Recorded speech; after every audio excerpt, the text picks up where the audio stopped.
And now there's a very important result by Donald Rubin, which tells us that in certain setting, it's legit to do this. I can actually ignore the missing value mechanism. And for this, I need to be in a situation that's known as missing at random. And this is an ad hoc assumption that tells us that for non-observed value, the probability of missingness does not depend on the non-observed value, okay? Which tells us that if I have two vectors with the same observed value, and I'm not specifying anything for the non-observed value, then their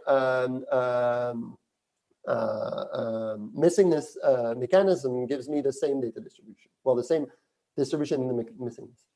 And in those settings, which are known as missing at random or MAR, then maximizing the likelihood that ignores the missingness mechanism gives the same maximum likelihood estimates for the parameters of model A, which is the model of the full data, as the full likelihood.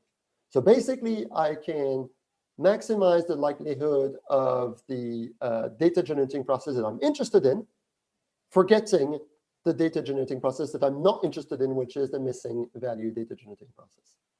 And now this, there are variants. Now, this first assumption is a bit complicated, and there's a special case which is much easier to understand, which is missing completely at random, which tells me that basically M is independent of X.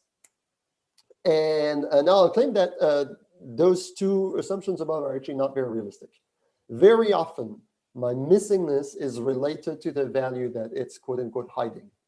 If I'm asking you how much money you make, if you're in the middle of the distribution, you're more likely to answer that if you're on the upper or lower end.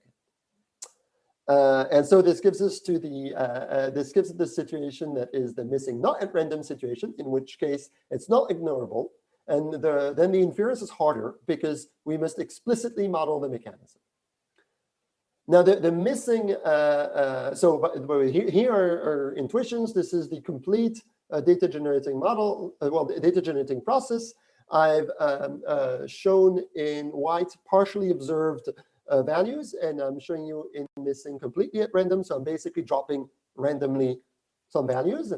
And here I'm showing a censoring process, which is an extremely brutal process. Basically, I'm dropping values that are above a threshold. Now, we can clearly see that the censoring process is actually biasing the distribution, whereas the missing completely at random is not. So this is going to be a much harder statistical inference setting than this one.